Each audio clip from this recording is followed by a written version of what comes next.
신령과 진정으로 예배하는 여러분 모두에게 영혼이 잘된 같이 범사가 잘되고 또 건강한 복이 충만하시기를 주님의 이름으로 축원합니다. 초등학교 운동장 체육 시간입니다. 아이들이 모여 있습니다. 자, 오늘은 우리 3명이 한 짝을 이루어서 달리기를 할 거예요. 자, 내가 끈을 나눠줄 테니까 다 발들을 각기 묶으세요. 그리고 3명이 호흡을 잘 맞춰서 지금부터 저 반환점을 돌아오는 겁니다. 이것을 할 때는 가장 중요한 거가 서로 협력하고 협동하는 호흡이 굉장히 중요해요. 아이들이 3명이 한 조가 돼서 발들을 묶습니다. 그리고 어깨 동무를 하고 조심껏 하나 둘 하면서 3인이 1조가 돼서 이제 달리기를 합니다. 다들 조심스럽게 자기를 절제해가면서 잘들 달려가고 있어요. 그런데 가다가 중간에 한 조만 엉거주춤한 겁니다. 서로 맞지가 않아서 뒤뚱뒤뚱 하더니 그만 3명이 너부러져 버리고 말았습니다. 다른 팀들은 벌써 반환점을 돌아서 잘 오고 있는데 여기는 일어서지도 못하고 있는 거예요. 경기가 끝났습니다. 여전히 그들은 투덜거리면서 돌아옵니다. 이유는 가운데에 있었던 병태라고 하는 아이 때문입니다. 덩치는 산만하게 큰데 동작이 금뜨고 성격은 급해가지고 함께 호흡을 맞추지를 못한 거예요. 그래서 박자가 맞지 않으니까 그냥 너부러져 버린 겁니다. 다른 두 아이가 씩씩대면서 병태를 노려봅니다. 이 아이들 마음속에 어떤 단어가 있을까요? 원망, 그렇죠? 원망. 병태가 원망스럽다. 저 아이 때문에 우리가 꼴찌했어. 원망이라는 단어가 있을 거예요. 아버지가 명예퇴직을 했습니다. 아니, 정확하게 말하면 회사에서 잘린 겁니다. 아직도 구말리 같은 인생입니다. 아이들 교육시키려도 계속 돈이 들어갑니다. 참으로 난감한 상황입니다. 그런데 어느 날 친한 친구한테 전화가 왔습니다. 그러면서 좋은 아이템이 있으니까 같이 동업을 하자는 겁니다. 아버지는 평생 직장 생활을 한 분입니다. 사업의 사자도 모르는 분입니다. 그런데 워낙 친한 친구였고 사업 아이템이 너무 근사해서 같이 동업을 하기로 했습니다. 그럭저럭 1년 동안 잘 돼 나갔습니다. 그런데 언제부턴가 친구하고 연락이 잘 되지 않는 겁니다. 어느 날 청천벽력 같은 소식이 들려왔습니다. 회사가 부도가 난 겁니다. 아니, 정확하게 말하면 그 친구가 고의로 부도를 내고 잠적을 해버린 겁니다. 하루아침에 온 가정이 길거리에 나앉게 됐습니다.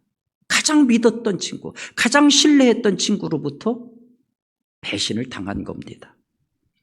이 가족들의 마음에 어떤 단어가 자리 잡을까요? 원망스럽다. 원망스럽다.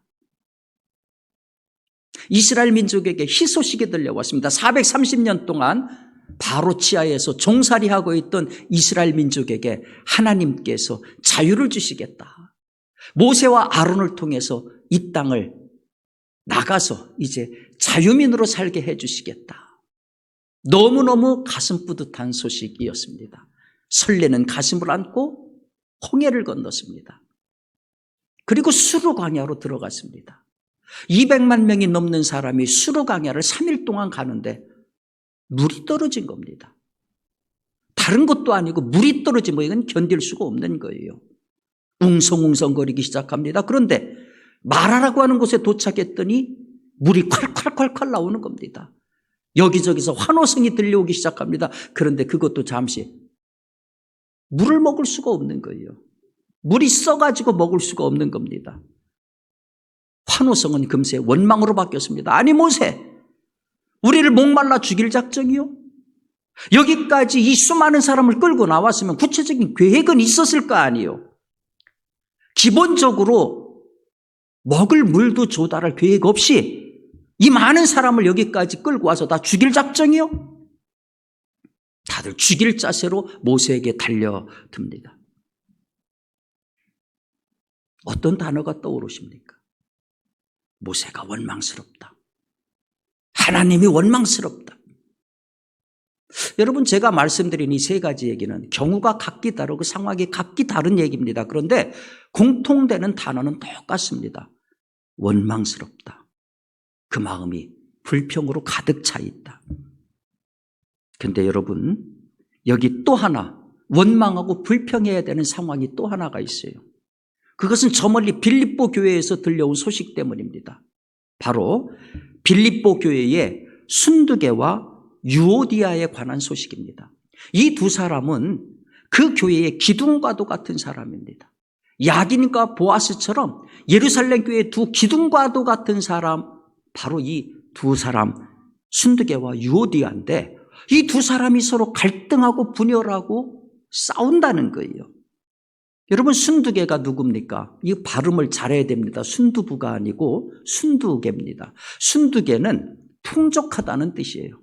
바울이 교회를 세울 당시에 자기의 집을 내줘가지고 예배를 드리게 한 사람입니다. 그러니까 개척 1등 공신입니다. 특별히 이 순두계는 가르치는 데 탁월한 은사가 있었습니다. 그러면서도 앞으로 직접 나서지 않고 조용히 뒤로 물러서서 꼼꼼하게 일을 수습하고 정리해 나가는 그런 스타일이었습니다. 교회의 중직 중에 중직이었습니다. 유오디아가 누굽니까? 유오디아가 무슨 의미냐 하면은 행복한 인생길, 그런 뜻이에요. 참 이름이 멋있지 않습니까? 행복한 인생길. 집안이 굉장히 부유했어요. 그래서 교회의 재정적인 많은 부분을 이분이 감당을 했습니다. 그리고 열정이 뛰어났어요. 굉장히 모든 일에 적극적이었어요. 학식과 교양도 굉장히 넘치는 엘리트였습니다. 교회 지도자로서 손색이 없었어요. 그래서 바울이 이 두 사람을 놓고 그런 평가를 했어요. 복음 안에서 나와 함께 수고하고 또 클레멘트와 나의 다른 동료 일꾼들과 함께 수고한 여인들. 당연히 이 두 사람이 가지고 있는 위치와 비중이 교회에 큰 영향력을 끼칠 수밖에 없는데, 그런데 이 두 사람이 서로 비방하고 사사건건 다투는 거예요. 정확히 말하면은 바울에게 잘 보이기 위해서 다퉜던 겁니다.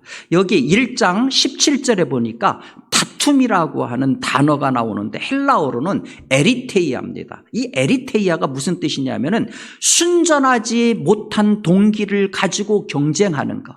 그러니까 그 당시 바울이 로마 감옥에 갇혀 있었는데 옥에 갇힌 바울에게 잘 보이려고 하는 순수하지 못한 동기를 가지고 서로 다퉜던 거예요.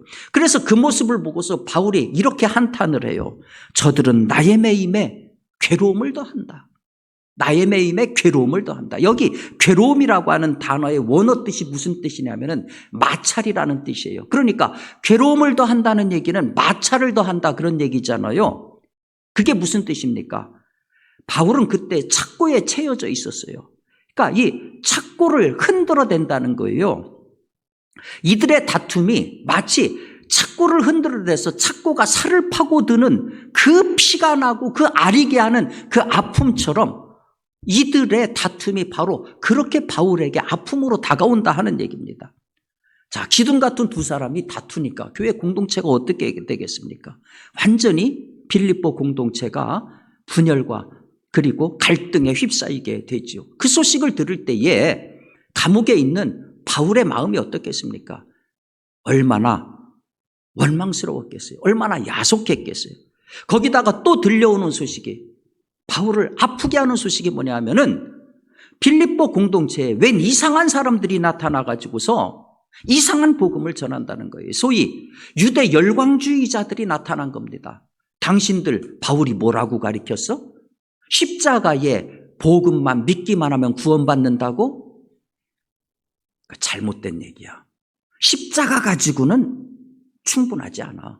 구원받으려면은 십자가 외에 율법을 지켜야 되고 할례를 받아야 돼. 이렇게 유대교의 열성적인 소위 유대 기독교 열광주의자들이 나타나서 교회를 뒤흔들어 놓은 거예요. 그러니까 순박한 빌립보 교인들이 우왕좌왕하고 흔들리기 시작하는 겁니다. 여러분, 빌립보 교회가 어떤 교회입니까? 사도 바울이 2차 전도 여행하는 중에 세운 교회잖아요. 원래 바울은 유럽으로 갈 생각이 아니었어요. 아시아로 갈 생각이었어요. 그게 아시아의 비누기아 땅으로 갈 생각이었어요. 만약에 그쪽에 아시아 비누기아 땅으로 갔다고 하면은 기독교가 유럽보다 아시아에 먼저 들어왔을 거예요. 그런데 바울이 환상 중에 웬 마게도니아 사람 하나가 서가지고서 바울한테 우리를 와서 도우라 이런 환상을 봤어요.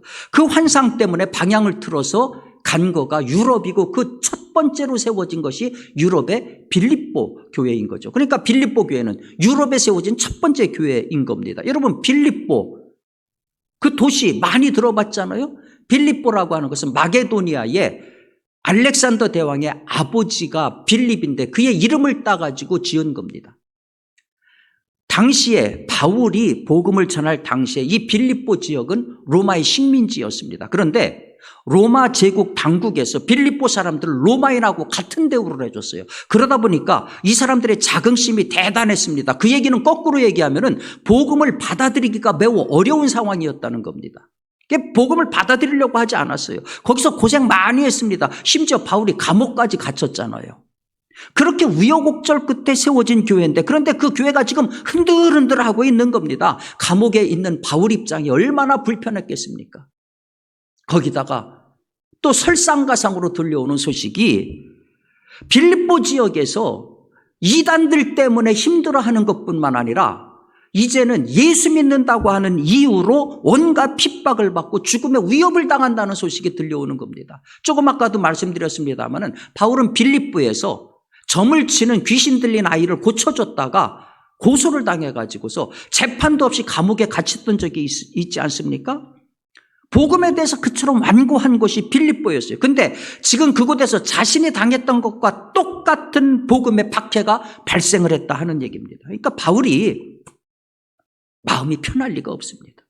근데 여러분, 이런 상황에 있는 바울이 우리 생각대로라면 원망해야 되고 갈등하고 침잠하고 풀이 팍 죽어 있어야 되는데 전혀 다른 모습을 보여줘요. 주 안에서 항상 기뻐하라. 내가 다시 말하노니 항상 기뻐하라. 제가 설교를 준비하기 위해서 빌립보서를 전부 읽어봤어요. 그랬더니 빌립보서에 기쁨이라고 하는 단어가 18번 나옵니다. 18번. 여러분 이거 뭐가 잘못된 거 아니에요? 지금 바울이 어디 있습니까? 그 음습한 로마 감옥 안에 있어요. 지금 바울의 상태가 어떻습니까? 바울은 평생 몸에 가시를 달고 살았던 사람입니다. 몸이 아팠던 사람이에요. 들려오는 소식은 뭡니까? 자기가 목숨 바쳐서 그렇게 세운 교회가 지금 휘청휘청하고 있는 거예요. 거기 중직들이 서로 싸워가지고서 교회가 난리가 났고 이단들이 들어와가지고 교회가 난리가 났고 거기다가 또 예수 믿는다고 사회로부터 지탄을 받고 핍박이 들어오고 도무지 이건 기쁨을 얘기할 수 있는 상황이 전혀 아닌 거예요. 그런데 기쁨을 얘기해요. 주 안에서 항상 기뻐하라. 내가 다시 말하노니 기뻐하라. 전혀 어울리지 않는 얘기 아닙니까? 한 가지.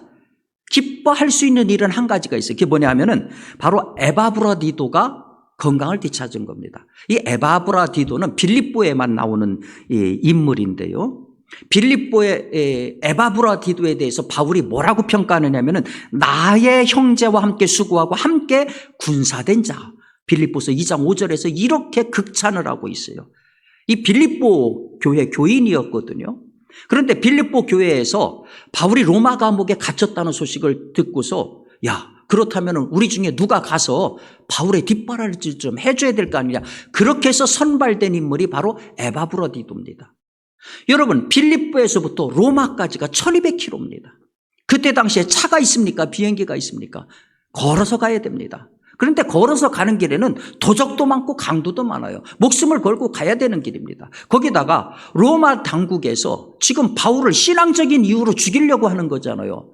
그런데 그 사람을 뒷받침한다라고 하는 얘기는 잘못하면 자기도 동료로 묶여가지고서 죽일 위험에 처하는 겁니다. 그 모든 위험을 감수하고 왔으니까 그것만으로도 참 놀라운 인물이 바로 에바브로디도입니다. 근데 이 사람이 로마에 와서 중병에 걸린 거예요. 이 소식이 감옥 안에 있는 바울에게도 전해지고 필립보 교인들에게도 전해졌으니 바울도 근심하고, 그리고 필립보 교인들도 이 파송해 놓은 사람이 저렇게 병들어 있다는 소식 들으니까 그게 기뻐할 일이 아니잖아요. 그런데 하나님의 은혜로 그 중병에서 깨끗하게 건강을 되찾은 겁니다. 자, 이런 일 정도는 기쁨이라고 하는 단어가 어울리는 상황이지요. 그런데 여러분, 이 사건 하나 때문에 빌립보서 전체에 바울이 18번씩이나 기쁨을 얘기하겠어요? 에바브라디도가 건강 되찾은가 그 한 가지 이유 때문에 18번씩이나 기쁨이라는 단어로 빌립보서를 도배하겠습니까? 상식적으로 봐도 기쁨이라고 하는 얘기를 하려면은 바울 자신이 기뻐야 돼요. 기쁜 상황이어야 돼요. 제가 말씀드렸잖아요. 지금 어디라고요? 로마 감옥이에요. 바울이 갇혔던 로마 감옥이 마모틴 감옥이라고, 지금도 로마 광장 뒤쪽에 있어요. 지하에 있는 감옥입니다. 빛이 전혀 들어오지 않아요. 그리고 로마 당국에서는 감옥에 투옥하기 전에 죄수들을 사정없이 고문을 하고 채찍질을 했어요. 그러다 보니까 감옥에 들어올 때는 이미 심한 출혈과 그것 때문에 그걸 방치하니까 피부병이 생기고 감옥 안이 피비린내하고 악취가 진동할 수밖에 없습니다. 게다가 우기에는 춥고 습기가 아주 축축했어요. 오죽했으면 바울이 디모데에게 자기 낡은 외투를 가져와 달라, 오죽했으면 그 외투를 가져와 달라고 부탁할 정도였습니다. 그러니까 바울이 처한 상황이라고 하는 것은 도무지 기쁨을 말할 수 없는 상황이라는 거죠. 기쁨을 말할 수 없는 상황. 우리 시대를 초월하는 상식이 있잖아요. 기뻐할 처지가 돼야 기뻐한다. 기뻐할 상황이 돼야 기뻐한다. 자, 이런저런 상황을 생각하면은 이 바울이 말하는 기쁨이라고 하는 것은 이해가 안 가는 거잖아요. 우리 상식하고도 거리가 멀고 도저히 수용도 불가한 겁니다. 도대체 바울이 말하는 기쁨의 정치는 뭔가? 아마도 두 가지 사례가 여러분들 이해하시는 데 도움이 될 거예요. 미국 시카고대에 에드 오브라이언 교수가 실험 한 가지를 했어요. 대학생들에게 5일 동안 매일처럼 $5씩을 준 겁니다. 그리고 매번 똑같은데 돈을 쓰도록 요구를 했습니다. 한 학생한테는 이 돈은 오로지 너 자신을 위해서만 써라.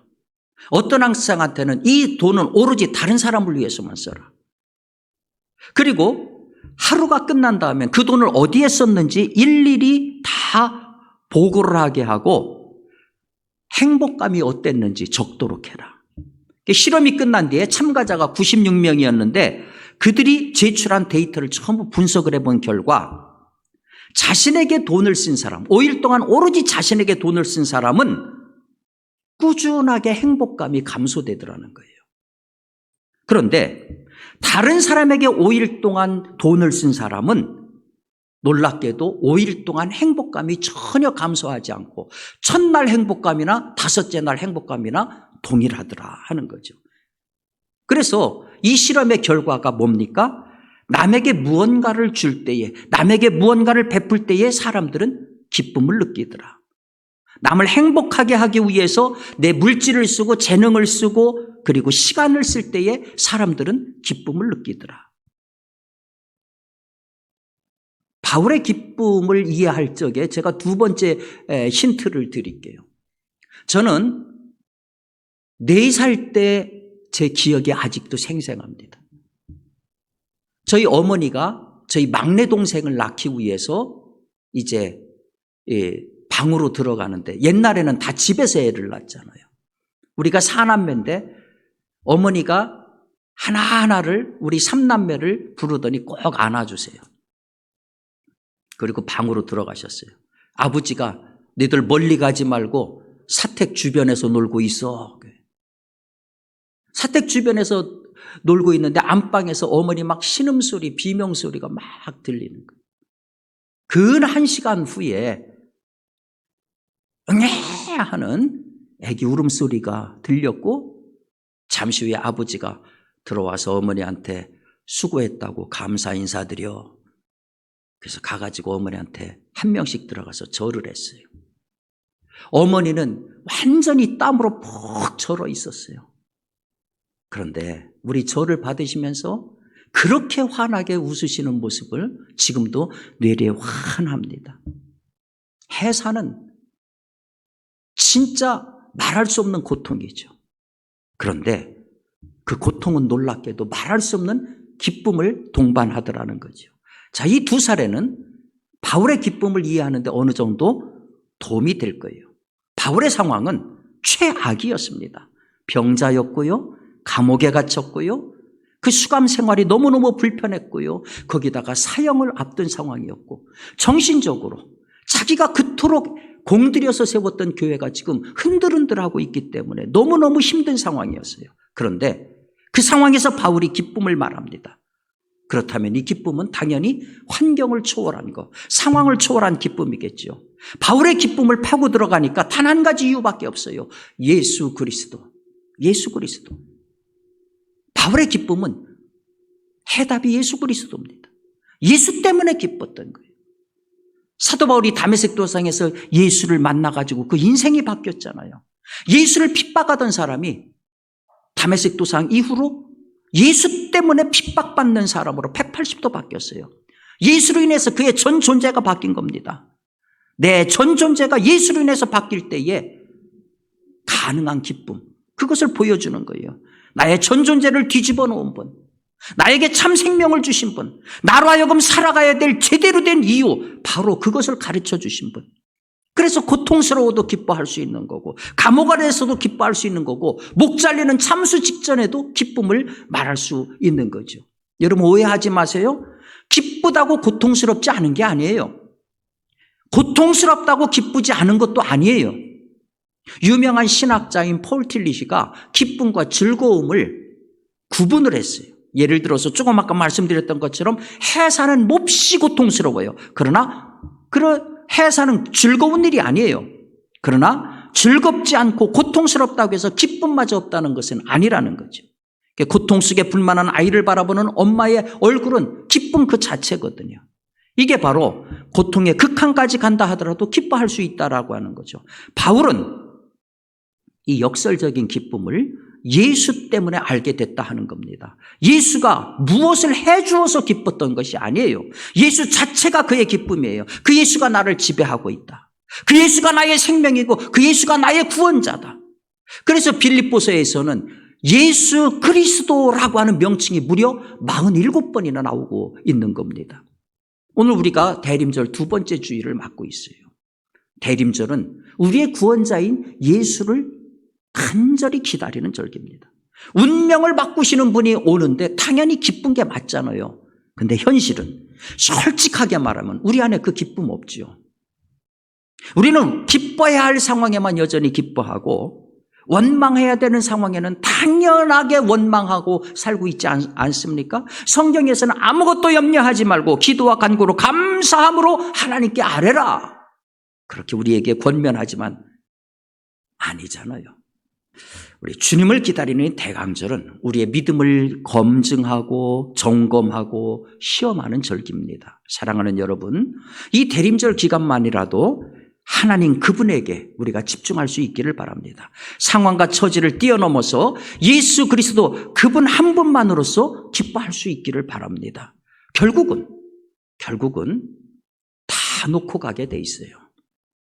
마지막에 가장 중요한 건 우리 구원의 문제만 않습니다.